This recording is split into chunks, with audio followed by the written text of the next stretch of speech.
Welcome to another episode of the Superpowered Fancast. This is your host, Darren. And as you can tell from the opening music, this episode of the Superpowered Fancast is going to actually have a theme. And that theme being metal. Now, I am a metal fan, in case you didn't know. Well, why would you? I've never talked about it before. But I am, in fact, a metal fan. But we're not talking about metal music this time. We're not talking about heavy metal. We're actually talking about DC Comics' new story arc Metal, Dark Knight's Metal. And this is a very special episode because I have a great guest that that's gonna talk to me about metal, and I think you're going to really enjoy it. But before we get into that special guest, we get into that interview, I'm going to go ahead and recap the story so far. Now, if you haven't read it, I would go ahead and read it before you move forward listening to this, because I'm going to spoil some stuff. But I'm going to try not to give away the whole story, because it's up to you to go ahead and listen and learn and experience it the way I have, because again, I really enjoy this story. I have been enjoying DC Comics since DC Rebirth. I liked New 52. There were elements of it that I wasn't a fan of, but ultimately I kind of they won me back fully with Rebirth. Like it is the way I enjoy reading DC Comics characters, and there just seems to be a lot of really great collaborations with creators over there, and there's some really great stories coming out of that. And it just seems like the people over there are just having fun with DC right now, and by extension, as a fan, I'm having fun reading it.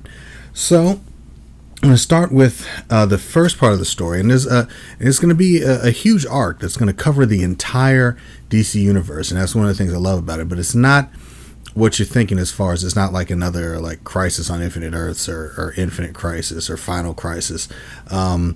This is a different kind of story than that, but it does touch on the history of the DC universe and a part of it that hasn't actually never been explored before. So it actually, the first part of the story arc, which is Dark Days the Forge, and I don't mean like the overall, because there's stuff that's been kind of going through the DC universe that connects to this, that we'll find out in subsequent issues, and frankly that our guest actually talks about a little bit. But this one actually is about the journal of one Mr. Carter Hall. If you don't know who that is, and if you're listening to this, you probably know who that is. But Mr. Carter Hall is in fact Hawkman. So this is about his journey. It's about his journal, not his journey. But there's a lot of information, because apparently he stumbled across a mystery that is seeping into the entire universe. And when you have a huge giant mystery, who do you call? It'd be the world's greatest detective, of course. That'd be Batman. So this is, even though it's a industry spanning, or it's a universe spanning story arc, it is a very simple story, and it involves Batman trying to solve a mystery. And so you have him, and what's really great about this is that it just seems like he's been on this mystery for a while. Like he's had a lot of stuff in place that is now starting to catch the attention of other people, like some other really big people who have probably never even thought about Batman before, but they're keyed in and focused on him now, and it's going to be interesting to see where that goes.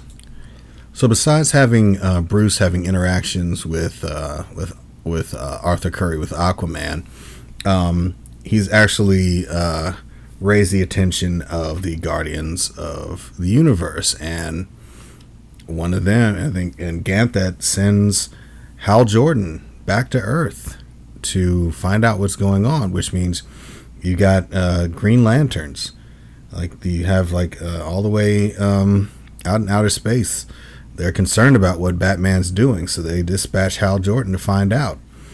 And he actually he invades the Batcave and gets attacked by Duke Thomas of all people, who apparently has been sent there to protect the cave. And the two of them actually discover a sub cave within the cave, which is interesting in and of itself, especially considering who it contains. And we get a lot more information from Carter's journal about the history of he and Shiera, and how it's not just one part of the story, that there are different elements to it, and a lot of them have to do with nth metal. And if you know anything about Thanagarians, and then you know about nth metal. But you also have to deal with Batman again. Like he's keeping a lot of stuff really close to the vest in this story, but there are indications that he's got people working for him, specifically people like Mr. Terrific. Like apparently he's got Mr. Terrific checking out some information that's gonna be wild to find out, because it's about the multiverse. And we find out that apparently he's keeping Plastic Man in basically in an egg shape, which is intriguing to me, because I really want to know what that's all about. But then you got, Duke and Hal just kind of checking out this sub cave, and they get all the way to the end. And who do they find? Well, I guess I can just go ahead and say it. They find Joker. Apparently Joker has been being kept in the Batcave by Batman all this time. And he's been kept there for a very specific reason. Because apparently he knows something about what's going on and what's about to happen. And he doesn't like it. In fact, it looks like it's something that actually scares the Joker, which is interesting in and of itself. So that's where you kind of lead off with the Forge. I mean, there's other parts of it. There's definitely other mysteries. Like there's actually a hidden chamber under the Fortress of Solitude that Bruce made Clark promise to never go down, but Bruce needs Mr. Miracle to break into. So that's an interesting storyline. But that's basically it. That's what happens with the Forge. It's basically just kind of like the catalyst for the mysteries to come. And then you have the next part of that story being the casting. Now you get, it's a prelude to metal, so you're kind of getting like that metal theme, which I think is really awesome, and that you interpret it different ways. It's both like metal music, but also just like actual forging of metal. So that's something I find fun. Now, the casting, Dark Days, the casting continues the mystery, but it adds a new element, and it adds a new element with a bunch of hooded figures called the Immortals. Now, there's like 14 of them that you can see in the panel, but you really actually only get to see 3 in this issue, and the 3 that you get to see are Ra's al Ghul. So I mean, the mortal thing makes sense. The Wizard Shazam, again, and also Mary Seward, or the Queen of Blood. So you get to see the 3 of them as they are participating in a ceremony, just an interesting ceremony that requires Shazam to strike something with a blade that causes just sparks everywhere.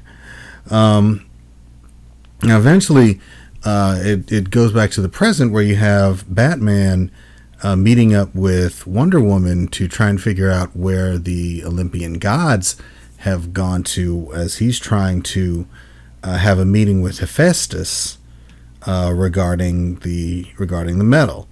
Now, he doesn't get the information that he wants, but he does get something from Diana that he might need going forward, a weapon forged by the gods themselves. And back in the Batcave, you have, Joker basically kind of baiting Duke and Hal into releasing him.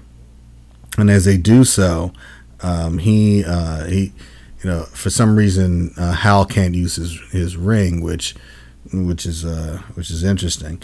But you also get more information and background from Carter's journal about a war between bats and birds, and it looks like that's probably going to be something that's going to play into the storyline going forward, especially since it also deals with the blade that Shazam, I guess, enchanted, and also with the Challengers of the Unknown, which have been missing in DC Rebirth. So you have, and then you also have like the return of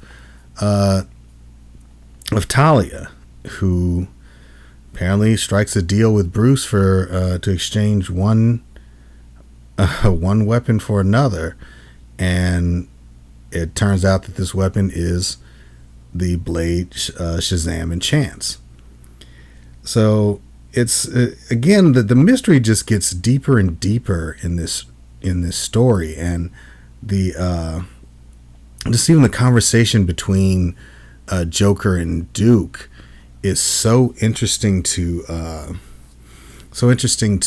see and to hear, is that you want to know what's going to happen next, and every panel just moves the story forward in a way where it's like your curiosity continues to be piqued. And like even when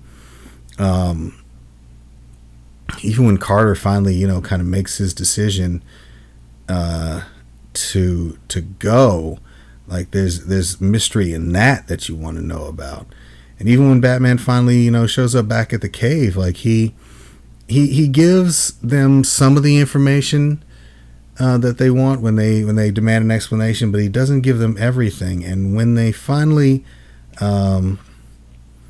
when Bruce finally kind of gets the information that he's seeking, or at least thinks he is, it comes to find out later that he might have basically opened a doorway that he probably shouldn't have, and started a chain of events that he's probably going to regret.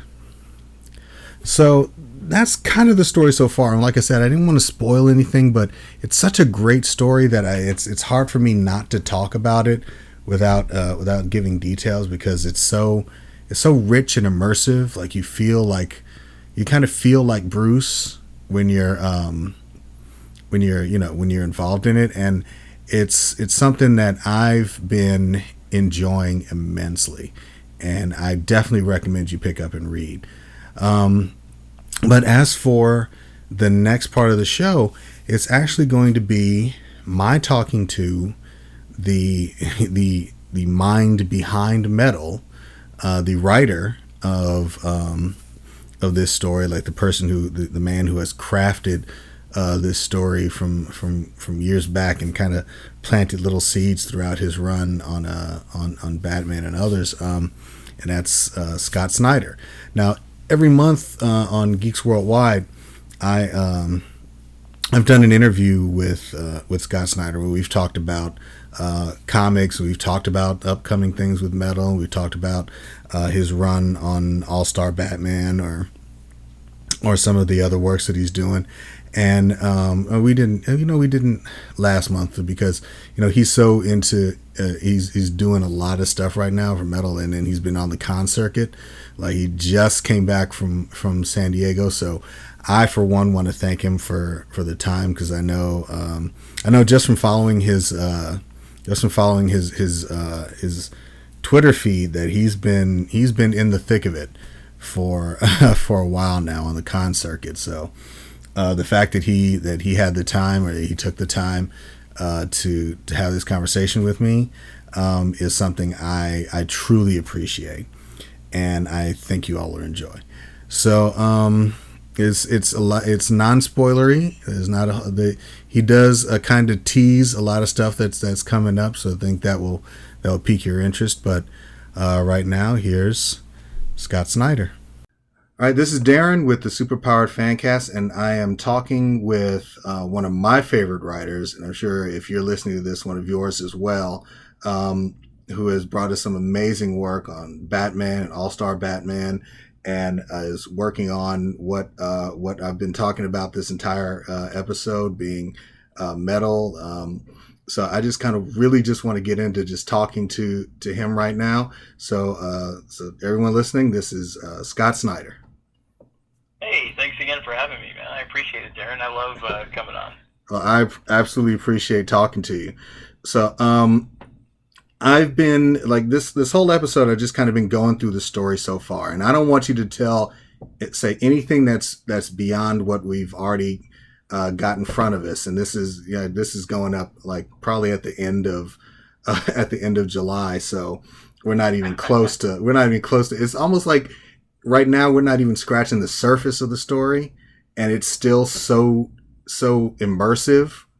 So I just kind of like, there's literally like just the casting and the forge. There's so much information there I just want to talk about.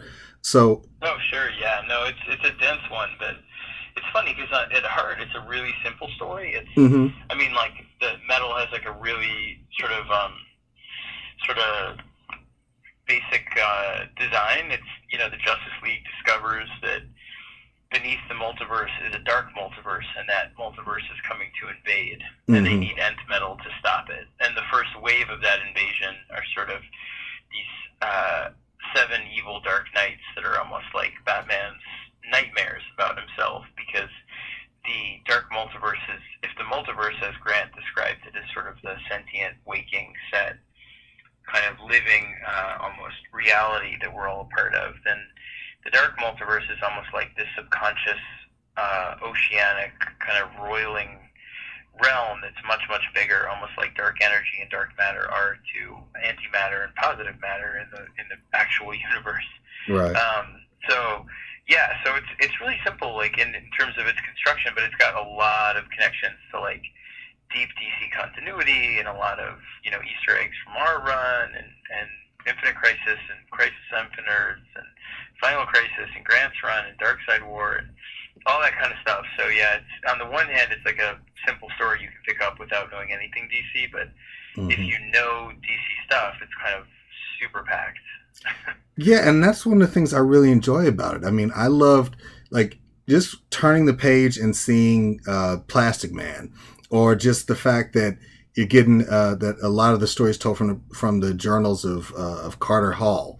Just all of that, history of DC just is great to just find myself immersed in. Like it's like just the fact that this is something that's been kind of bubbling beneath the surface of DC for so long, and the fact that it, even though like that it's part of Rebirth, but it's not something that's taking away from Rebirth. It's like everything is kind of feeding off of and enhancing each other. So I'm just I've been impressed with everything so far. No, I appreciate that. It's a strange line to walk, because on the one hand, Rebirth has been so successful for us, and the real project there was kind of a reclamation of some of the classic material, classic characters, and also just the classic sort of connective tissue between those characters that got lost with the New 52 in a bunch of instances. So with that being sort of the reestablishment of a lot of sort of legacy aspects of DC, it gave us room here to do the opposite, where it was all about the generation of new stuff. So generating new characters, new concepts, a whole new, basically it's almost like I was tasked with writing a crisis story, but I didn't want to, they suggested, and I didn't want to use any of the old pieces, like the anti-monitor and the, monitor, over-monitor, the 52 monitors. We wanted, or Nyx, we wanted, or Alexander Luthor, Yeah. We wanted it to be sort of like what's a new territory we can explore with a new villain and new threats, and that will generate new heroes, new concepts. So the Dark Matter books also that spin out of Metal are sort of inherently sort of new projects with new talent, new um, and new characters. A lot of the time cut from whole cloth, other times kind of greatly reinvented. So Mm-hmm. yeah, it's an interesting line because on the one hand, I want it to be celebratory and to be a real tribute to um, DC's great past and my favorite stories, of the past uh, 10 years, 20 years, 30 years, and on the other, and that's always part of the fun part. One of the fun things about an event is you get the chance to kind of bring back a lot of the characters or the storylines that you love. And on the other hand, I want it to be something that feels like it's kind of barreling at 1,000 miles an hour towards stuff that you're just surprised to see that's brand new. Yeah, and there is like a great pace to everything in the story. It's just, and I'm sorry if I'm sorry if I fanboy a lot. It's just that I'm really enjoying. No, please go ahead. That never gets old. I said, I love when people are like, I know you might hear this a lot, but I really loved this story or that, and you're like, do go on. So. No, but I have been really enjoying it. Like it just in, and what I love about the pacing is that it does feel like an investigation, like a mystery, like you're almost casting yourself in the role of Batman while you're reading it. Like I like the fact that Mr. Terrific shows up and that he has been that he's been investigating things on his own for Batman. Like just the fact that he's the world's greatest detective, but you're getting this sense that he's been on this mystery for a long time. He's enlisted other people. He maybe he hasn't told them everything, but he's told them enough to pique their interest. So it's great to see. So I mean, I just and so from a writing perspective, just where like do you have it in your do you have the whole story laid out in your head, like all the twists and turns as well, or is it just like, hey, I have these beats I want to hit, and then organically the mysteries come out of them? No, well, it depends. Like, I mean, I have, and it's interesting. That's a great question. I mean, everybody has a really different process. So, for example, I was talking to Tom King, and he's someone who kind of figures. He feels like a lot of the discovery comes from writing itself. So he'll often sort of discover his endings or discover at least parts of the story as he goes. For me, there's a little bit of that in the middle. Usually, I leave myself room to sort of explore. Mm-hmm. But I always know the first act really strongly, and then I know the turning point in the middle, and then like the midpoint, and then I know the end really strongly. So I'll know kind of, the first 5, 6 major. If there are like 20 beats in it, let's say, I would know the first 5, 6 really strongly. Mm-hmm. The middle, when it kind of all turns and there's no going back, and then I would know the last, 4 or 5 beats really strongly. So it would give me about 8, 9 beats or whatever it is in the middle to kind of to figure out or to play with. But those are the ones that they can't really steer that far left or right. So for example, without giving too much away, in Metal 3 right now, I was writing a scene between the characters where they're really desperate and they're just down. They're really Mm-hmm. down and they're not sure how they're going to beat these guys, the Dark Knights, and they're not sure how they're going to win. And if they can, and the scene initially took place in the Watchtower, which had I was using, and then I was like, no, that's just too good. It's too. Mm-hmm. It gives them too much power. It doesn't make sense why the Dark Knights wouldn't come there. But that was written in my outline, and instead I was like, oh, well, if they're escaping the Dark Knights and they're trying to go someplace that's off the map, and I've already used or mentioned Skataris and Gem World. I guess you haven't seen it yet, No, but no. I kind of in the first issue give this theory about why certain places like Nanda Parbat and that stuff are all off the maps in certain ways. Mm-hmm. I was like, well, what about the Oblivion Bar? And that felt perfect, so that sort of became, let me set it there. That brings in Detective Chimp, brings in Jim Rook, like all that kind of fun stuff that I loved. Mm-hmm. So it's sort of those things I kind of figure out as I go, sort of the shape of a scene or the context of a scene. You know, sometimes I'll figure out, like, within that scene, for example, I had initially beated it out or plotted it out so that it was going to entail an argument between uh, Superman and Wonder Woman about what to do, and it just didn't feel right. It didn't feel organic, and it felt much more because Batman is at the crux of it that it would be a fight between Dick and Damian that sort of sparked things, and so I changed it to that. So that's kind of the flexibility I leave myself, you know, or the fluidity of writing for me. But in terms of, like, the story, if you're asking, like, the big aspects of it, how it ends, the levers it pulls, because it pulls some pretty big levers at the end. I mean, it's not a story, I'll just say it right now. I mean, there'll be some casualties or whatever in certain ways, but it's not a story that's designed to sort of end with a bang because people die. It's meant to be a story that ends with a complete, like, what the f, like, it ended and it was happy, and then what? Like,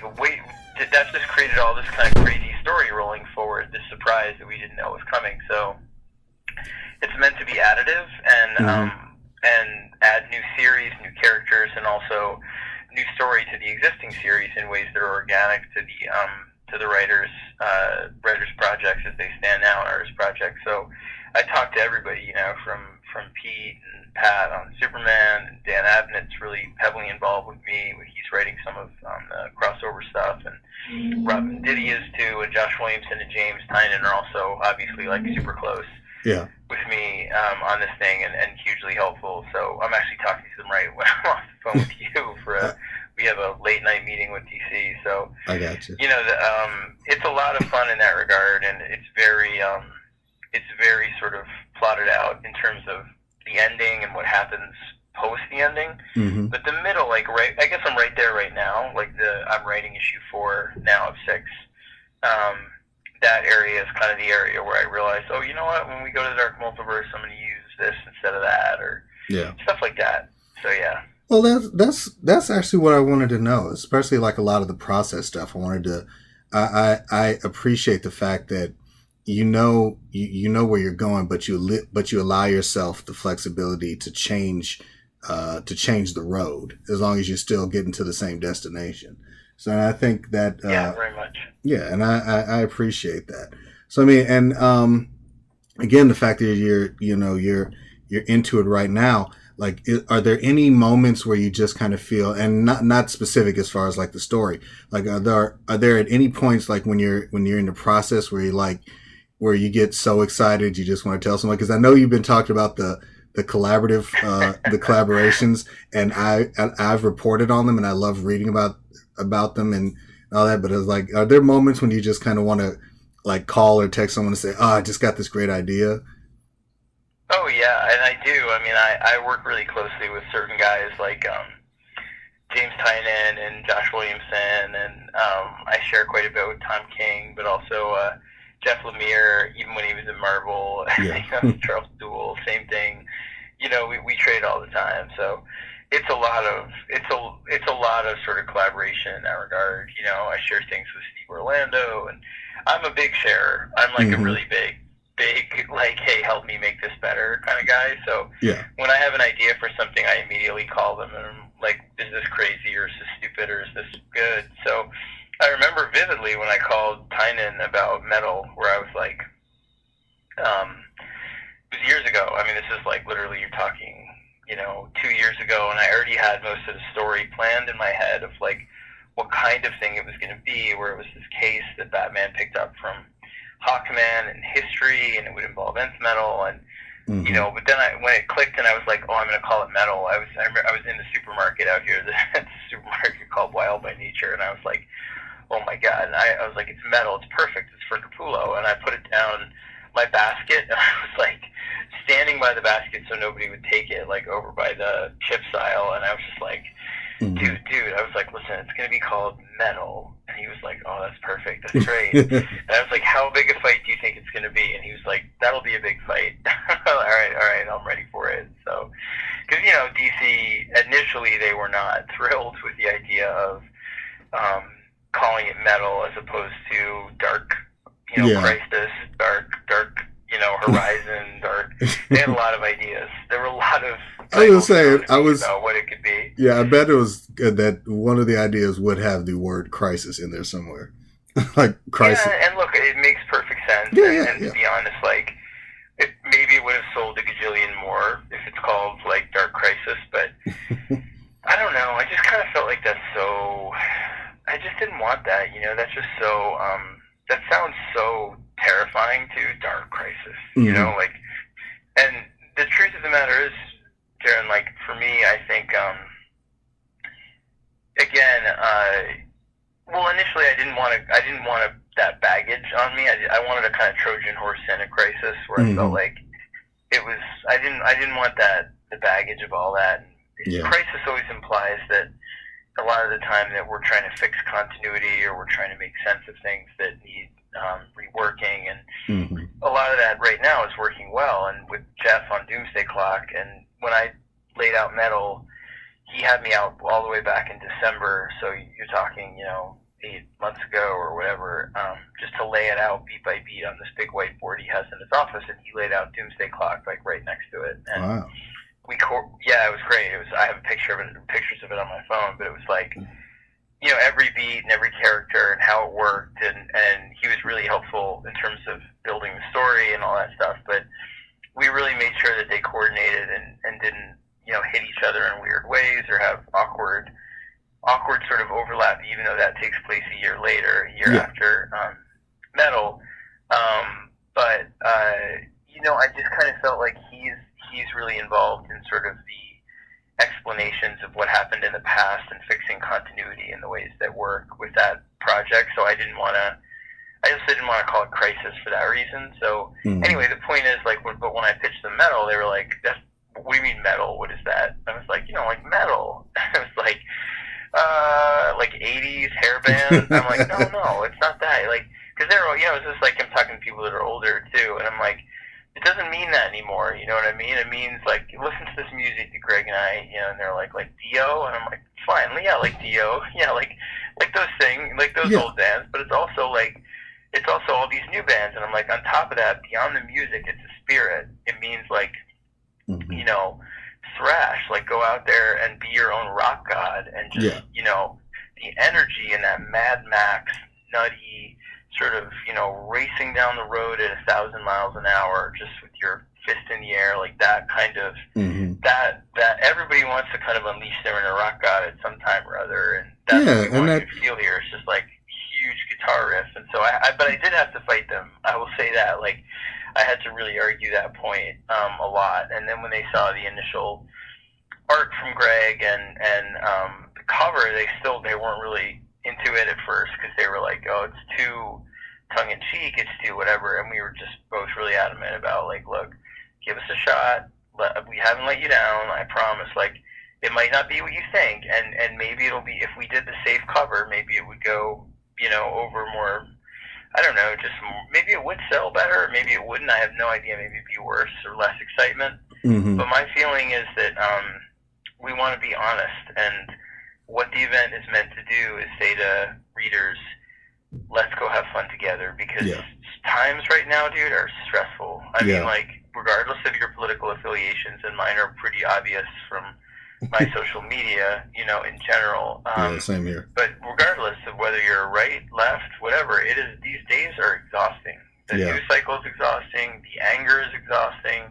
The animosity and the divisiveness and the stress of all of it is exhausting. And, for me, I just kind of feel like I used to watch House of Cards, right? I just can't do it anymore. I'm tired of, and so, I wanted to do an event that felt like, come rock out, with your favorite characters, and we're going to go Kirby on you, like nonstop, and go Frazetta on you, and it's going to be like Batman riding a dinosaur, and just nuts. Let's just do it, and remember the kid joy of picking up a comic that reminded you of your favorite stories and just went bonkers on you. And then, is it about stuff that's personal and that's about right now? Yeah, 100%. It's about, like, waking up and suddenly feeling like the story has changed beneath your feet. And not only has the story changed, but all roads lead to blackness, because people, because you yourself have not been able to sort of overcome the fears that you have and the failings that you have, and so now all of a sudden everywhere you look, all you see are roads to doom. So there's a little bit that's sort of in the zeitgeist about that feeling of a story changing beneath your feet. And there's also a lot that's about the way it feels when you feel really hopeless, and as I've gone through at times in my life, and you look around and every road seems to lead to some pit. So that's kind of what the story's about. But we want to lead with the most kind of over the top, bombastic, fun that we can, because that's what we want people to feel when they pick up this book. I mean, there's literally, like, even the editorial stuff is fun. Like, we made ourselves rock names on the credits page. The editors made them for us, but because I was like, surprise me, and their first name for me was the Nerve Wrecker. And I was like, I'm not calling myself that. That's terrible. Well, and what's fun about what's fun about that is, sorry. No, say what's fun. No, go ahead. I'm sorry. No, I was gonna say, but there's a point at one point where like they're fighting in this alien death pit, and they're trying to save Aquaman is with Flash, and they're looking, and Batman is losing, and they're like, he's getting his hand eaten off almost at one point, and Flash to Aquaman's like, we need to go help him, or we're gonna have to dig out your old harpoon hand. You know what I mean? or whatever. And the editorial note literally is see the 90s. Yeah. So it's just that kind of stuff where we want you to open it up and be like, oh, this is a fun one. We're just, it's got a good spirit. It's a little irreverent. It's a little bit sort of, like a little bit kind of, again, like horns in the air, sort of, you know what, let's have fun. We're all adults and enjoy this stuff and not, not be so dark and grim. And certainly the stakes are incredibly high for the characters, and it's going to have big ramifications. But that doesn't mean you can't go in there and remember what it's like being a kid picking up a comic and just immersed in this kind of stuff we were doing in the Forge and the Casting, where it's like, and it takes I'll say this and then I'll stop talking about it, but it's like it takes a different kind of writing brain for me, which is really fun to let loose, where it's like, if we don't shove the Anti-Monitor's brain through the rock of eternity to blow up the dark multiverse, I'm like, what am I saying? Like, what are these words? And then you're like, these words are awesome. This is exactly what I would have loved as a kid, and I still love, so I'm going to do it. It's like that, where it's like, the dark energy is coming through the Earth's metal core. If we don't stop it, everything in Skatara, like literally like that, where you're like, it's just a different sort of, level of high stakes, out of control, zany storytelling that's a huge joy. Yeah, and you definitely, as a reader, you get that sense. Like, there's so many of those moments of just pure joy. Even with the heavy subject, I've yet to feel bad reading the story. Like, if anything, like, even as it's impending, as the darkness is impending, I'm actually more hopeful as I'm reading it, trying to figure out what's happening next. And what you were saying as far as like with the metal names, that actually is amusing to me as well, because it almost feels like the old days at Marvel, when it is exactly like that. When Stan would Stan would give the nicknames in the bullpen, and you have like Jolt and Jack Kirby and things like that. So that's the fact that you all are enjoying it, I think, is coming through in not only just metal, but in everything in DC Rebirth. I hope so. I mean, because we genuinely are. Like, I mean, yeah, it's stressful, and like, I had to fight them, for the metal stuff, and I understand. Like, they were legitimately, look, here's the argument: call it Dark Crisis, have a cover that has, worlds colliding, and it's a sure home run. I totally get it. You know what I mean? For sales. Well, and you know what? And I may have to push back with you a little bit on that. Again, as a fan, like, I think we would have read it, but initially, I would just, from my perspective, it would have been an eye roll. They're like, oh, another Crisis. They're literally. Dude, I'm glad to hear you say that, because that was my argument. Was like, I don't want that. I want something that says like a different message that I haven't seen. It's sort of like, and so that's like from page one of this thing, you'll see we're just going nuts. Like I want it to feel like you pick it up, you open it up, and it's like it's like the Forge and the Casting, but Forge and the Casting are slightly. It's got a little bit more humor to it, a little bit more. Yeah. It's a little more unleashed than those, because with those the project was very much like, you know, in the school of Jeff Johns with us, showing you that this story was going to span the whole DC multiverse, the whole DC universe, and that it was going to be a big mystery that tied to a lot of stuff from the past, and a lot of stuff coming up was going to be kind of bonkers and new, and trying to show you that the stakes of this thing were crazy, and that if you love DC and you've loved anything that we've done in Rebirth or before, their tendrils of this story touch a lot of things, you know. And if not, and you haven't read it, then like my mom, I know this sounds terrible, but like my mom is often my litmus test for the stuff like lately with this DC stuff, because I'm like, Mom, my mom does not know DC obviously at all, yeah. But my parents have been like infuriatingly supportive since I was a child, and I was sort of like, I'm a writer, you're not supposed to always be first in line at the store to get my stuff, you know, or whatever. You're supposed to be like, we hate what our son does.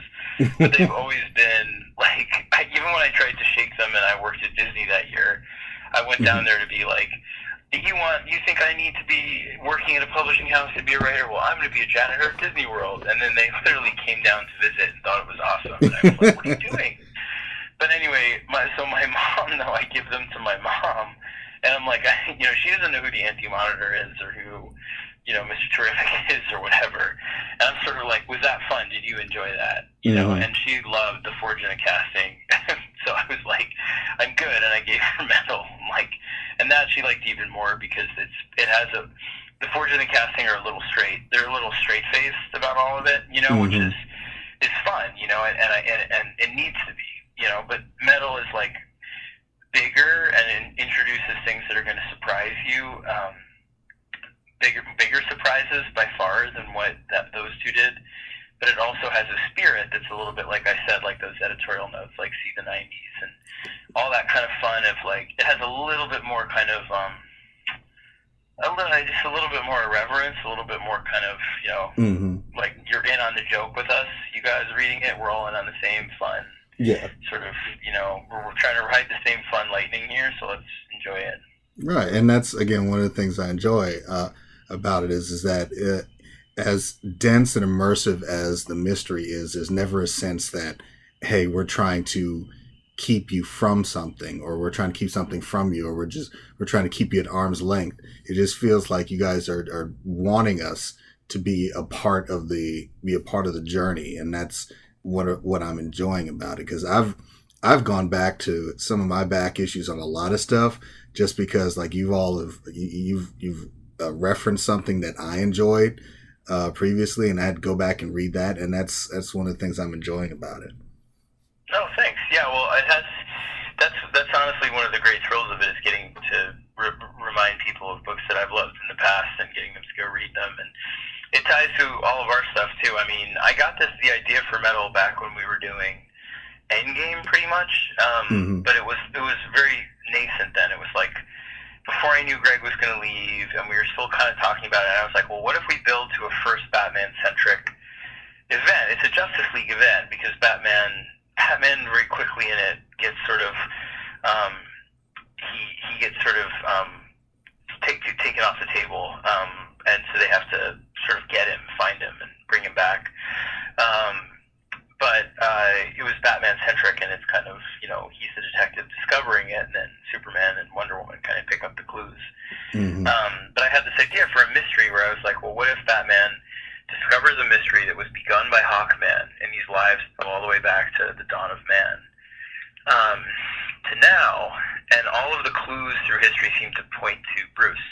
What if I did something where he starts to discover, or at least to his mythology, if not to him, that something is brewing in his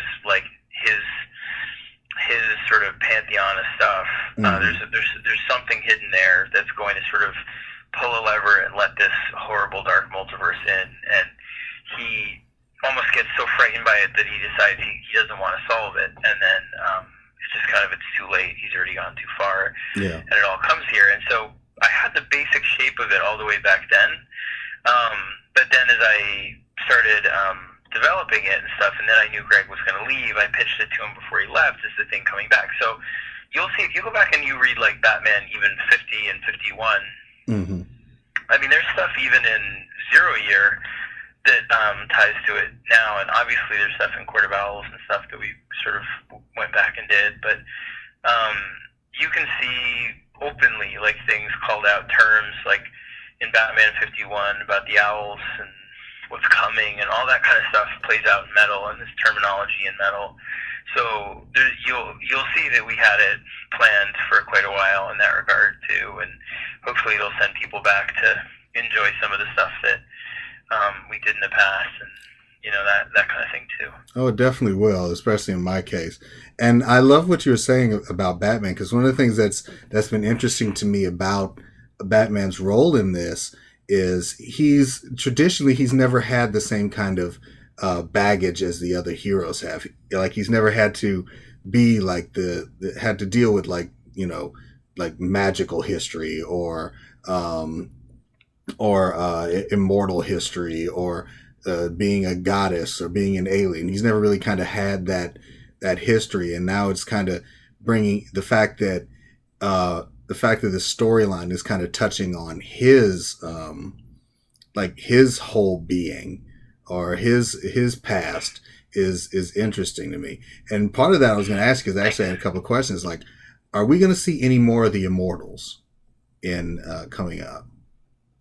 Oh yeah, from the Forge and the Casting. Yeah. Yeah, you'll see them in issue 2. 30. Okay. Yeah, and more of them. That good. Yeah. So you see a lot more. Like, everything you saw in the Forge and the Casting is coming back. Like, you will see, Plastic Man in issue 1, you will see Dr. Fate. I might have even been giving too much away there. But you see Mr. Terrific comes in to play a big role post. He shows up again. He's the keeper of the egg, as you know. So when you see the egg, it means he's coming too. Yeah. But he comes back in issue 3 in a big way, and then all the way he plays a role all the way through. The Immortals, I'm trying to think what else is in there Joker comes back in a different way. You'll see in a different way than you'd expect. Yeah, I want to see that. Sort of a guiding role in a different part. So all that stuff in the Forge and the Casting is not like, hey, look at these mysteries, we're not coming back to them. They're all like exactly designed for metal. Even those characters you saw at the end of the casting with those kind of bat skull things, they're in issue 2. Okay. So everything, the War of Birds and Bats, the Carter's journal itself plays a very big role in the story. Mm-hmm. So you'll see his narration and that stuff, and everything you were listening to, it tails right into metal. So all of that stuff that was like a true prelude, meaning like all of that stuff is baked into the story in big ways, and it's just setting up the pieces that I need for it. So yeah. Gotcha. And on that note, my last question I have for you, because this is a lot of great information, and like I said, I want people to be as enthusiastic as I am. So I want them to go out and read it. I don't want to tell them like everything, but like, when are we going to get between you and Greg and James and all the, when are we going to get the metal soundtrack? When are we going to get the Dark Knight metal? I posted a playlist, work in progress, so I'm excited. It's on Spotify. Awesome. And it's called DC Metal. It's just called DC Metal, and it's open. It's got like 50 songs, so it's like everything from like The Night Begins to Shine as a nod to Teen Titans Go for Cyborg to like Paranoid, Black Sabbath, Five Finger Death Punch, Mastodon, Gojira, like everything. It's all kinds of crazy stuff. It's even got some like Public Enemy and like it's everything that feels like breaking the rules, kind of going out there and rocking out in its weird way. All of it. So yeah, but there's a soundtrack, and then my hope is that Greg is gonna. We talk about like he plays a mean electric guitar. I play nothing. I'm terrible. But he's really great. So we're talking about doing sort of our own soundtrack in a fun way too. So you'll see. There's some really fun stuff coming up. I mean, they withheld a lot of stuff for this one to like keep the interest going. So, for Mm-hmm. example, the Batman Who Laughs, they decided they didn't want to include him in those first initial 6 Batman that they released, and he's the scariest one. He's their leader. So I was like, "Are Wow. you sure you don't want to have him out there for the San Diego?" And they were like, "No, we got plenty. They hit their sales mark. It's already done better Mm-hmm. than they hoped," which was really nice to hear. So it's basically, it hit the max that they wanted it to hit sales wise. So that was a huge relief. I'm very grateful to everybody with their That's initial good. orders. But so they were like, "No, we're going to release it later, and we're going to release, when they see what's in issue 1 and surprises, we're gonna release more assets and clues coming up and all this stuff." I was like, "Just dump it all out there early, please. Help us sell it." And they were like, Mm-hmm. "Don't worry, it's gonna be good." So it was funny because the thing I'll say is like it really turned like about a month ago. It wasn't a constant fight at all. It was like at first it was a fight. They didn't want to call it metal. They didn't like the cover. Mm-hmm. They were concerned about the aesthetic of it. They were concerned about just they weren't concerned about the story ever. They were really supportive of the story from day one, but they Mm-hmm. were concerned about the sensibility of it, like that we wanted to be kind of so balls to the wall with it a bit and Yeah. make it, call it metal and have it be more kind of rock and roll and a little bit more fun and a little less like scary dark and Mm-hmm. a little less known quantity and not tying into stuff that you've seen before and making it an engine of new stuff with dark matter. All that kind of stuff they were hesitant, and then Dan just kind of came around on it. Like I remember we were talking about the crossovers, and he was like, "We want them," because the crossovers, just so you guys understand, if anyone's listening to this, are really simple too. I know a checklist. Like I just saw the checklist for Secret Empire, and it's like 70 books, which was like a little bit amazing to me. Where I was like, Yeah. "That's incredible! I want 70 books."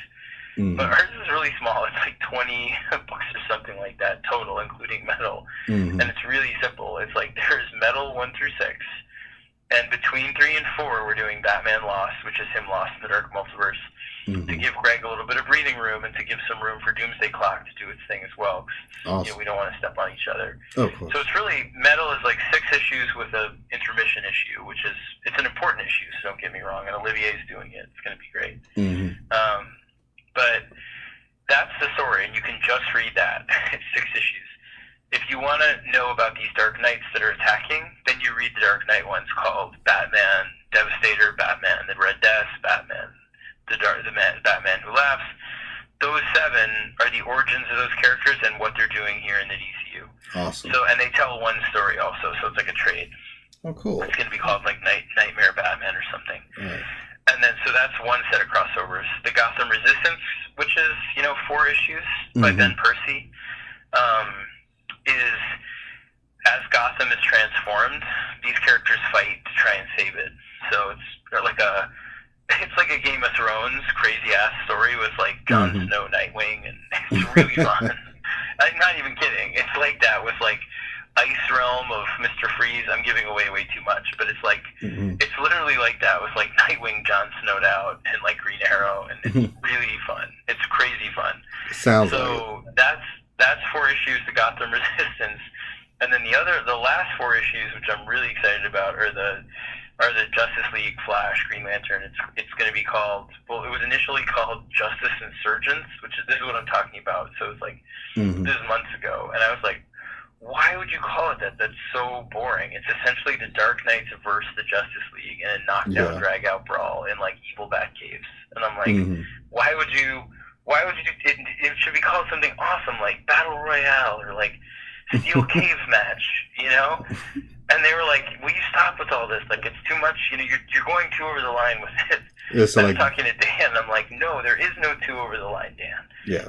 People want to have fun. You want to do this. And he was like, what the hell do you want me to call it? Like, Bats Out of Hell or something? And I was like, stop. Perfect. And I was like, Exactly. I 100% want you to call it that. Bats That Out is of- exactly what I want you to. And I swear to God, he just started laughing. He like paused and he was like, I kind of love that. Let's do it. And I was Yeah. like, see, you got it. Like, let's do it. Exactly. Let's do it.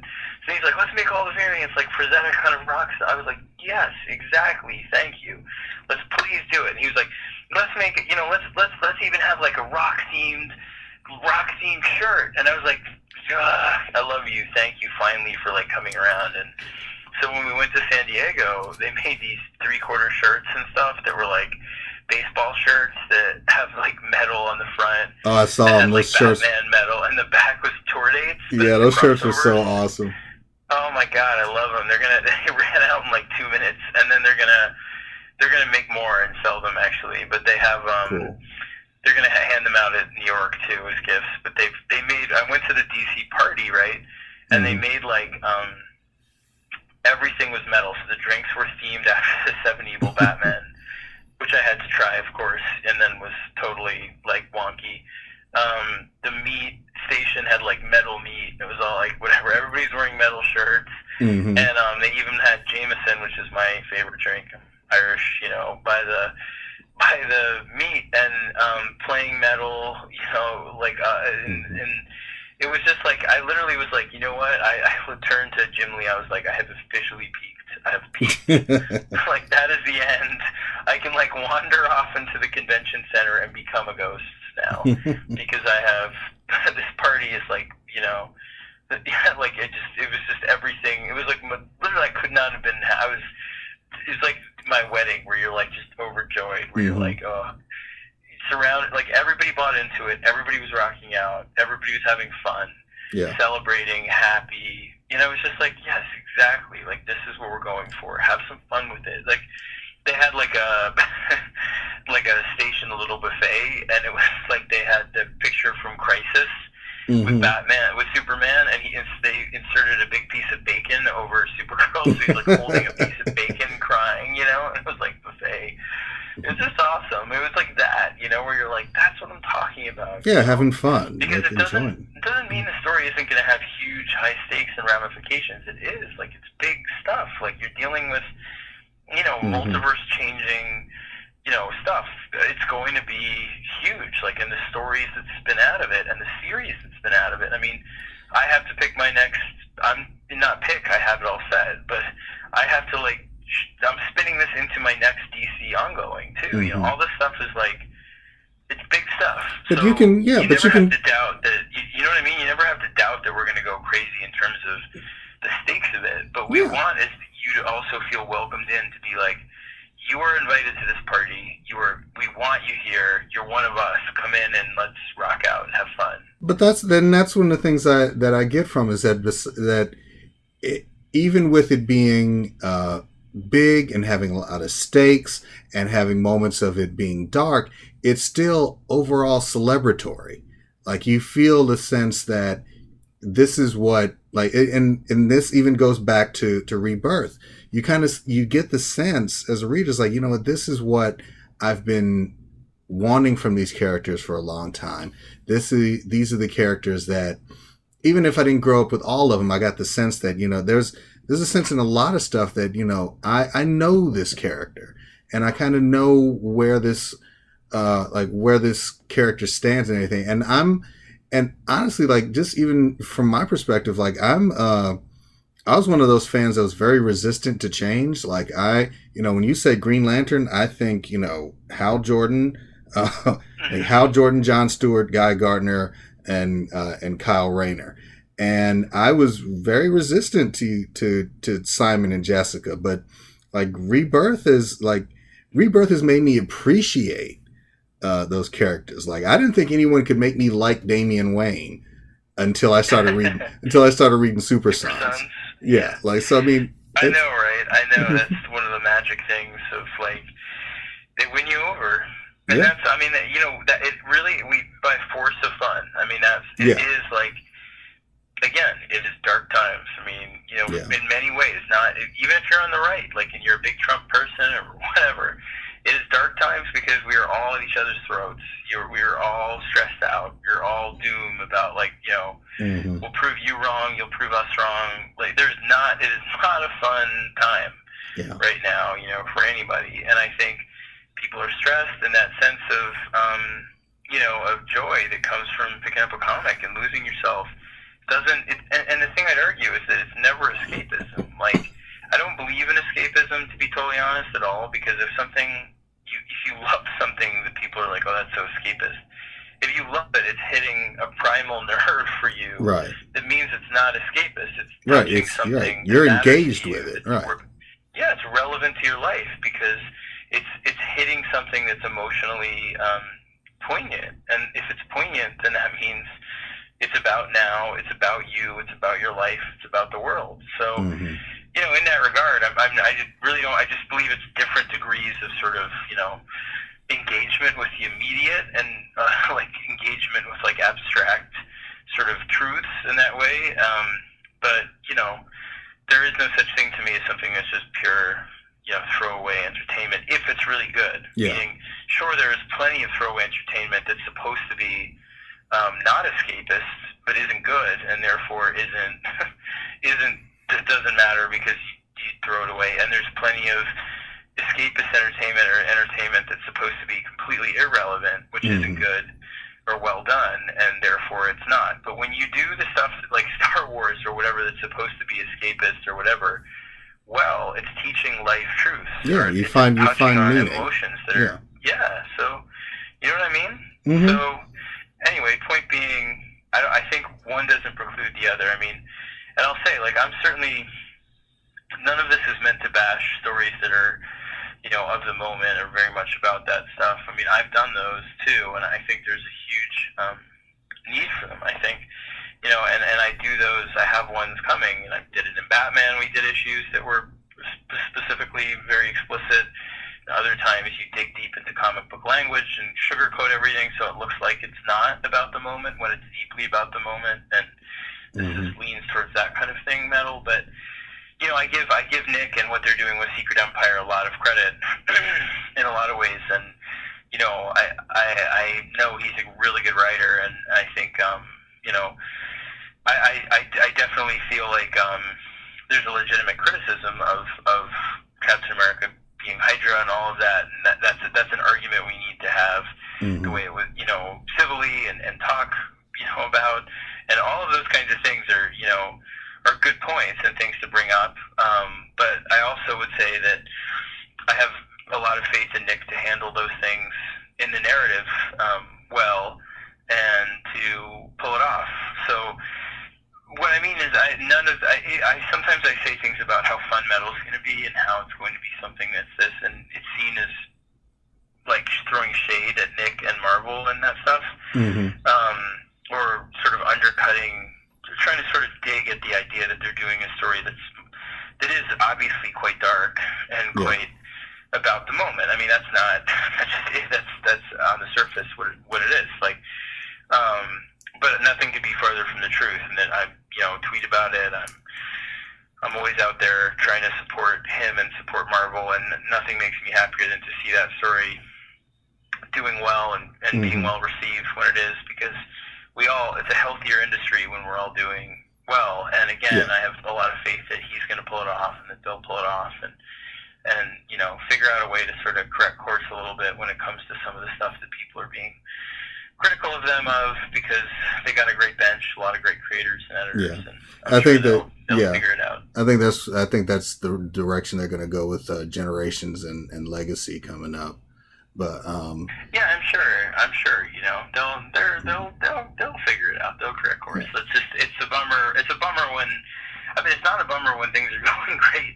Like we were on that losing team for a long time, and like I was protected in Batman, and people seemed to generally like Batman. I mean, I had my critics with it, and Greg did too, but we were fine. But you know, it hurt all the time to be in the New 52 and have people so critical and to agree with a lot of that criticism. You know, so it's nothing is as frustrating as being inside of it, where you're like, well, what if we try this and what if we try that? And you know, people make other decisions, and you go the other way, and you know, and you see it's all earnest, you know, attempts to make things work. It's never people that care. It's always people that care trying to fix things and make them better. But you know, it's nice to be on a team right now at DC that seems that people are happy with, you know, too. And I'm sure Marvel will get back to